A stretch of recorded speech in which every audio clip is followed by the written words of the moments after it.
Hi అందరికి. ఈరోజు customer అండి గారు దేవుడి గది డోర్ అనేది చేసామండి. ఆ డోర్ పైన ఇలా లక్ష్మీదేవి బొమ్మ వచ్చే విధంగా స్టిక్కరింగ్ చేయించాం. ఈ గ్లాస్ని మనం చెక్క డోర్ చేసాం కదండి, ఆ చెక్క డోర్కి ఫిక్స్ చేయాలి. చూడండి, పైన ఖాళీలో ఆ గ్లాస్ అనేది ఫిక్స్ చేయాలి. కింద చెక్క పైన కలసం వచ్చే విధంగా డిజైన్ చేసాం. చూడండి, కలసం ఈ విధంగా.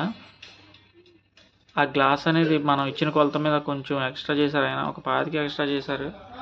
దాన్ని ఇలాగ కటింగ్ మిషన్తో కట్ చేసి మా దగ్గర ఉన్న భారతీ ఉలి సహాయంతో ఆ కోసిన దాన్ని చిన్న చిన్న పేర్లుగా ఇలా తీసేస్తామండి.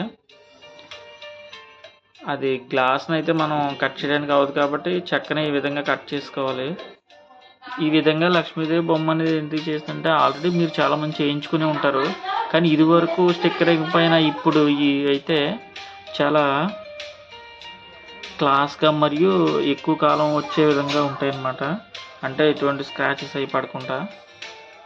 చూడండి, ఇలా కట్ చేసిన దాని మీద ఇలా గ్లాస్ వేసుకొని ఇలా దేవుడికి అది ద్వారానికి ఇలా బిగించేస్తామండి. కస్టమర్ చిన్న గెడ ఒకటి తెచ్చుకున్నారు, ఇత్తడి గెడ. ఆ గెడ కూడా పెట్టేసాం. అవి గెడది పెట్టిన తర్వాత డోర్ అనేది ఇలా వచ్చింది. పైన లక్ష్మీదేవి చూడండి, మొత్తం అంతా ఫిక్స్ చేసిన తర్వాత ఆ డోర్ అనేది ఇలా చూడండి ఎంత చక్కగా వచ్చిందో. లక్ష్మీదేవి గ్లాస్ చాలా బాగుందన్నారండి అందరూ. Thank you.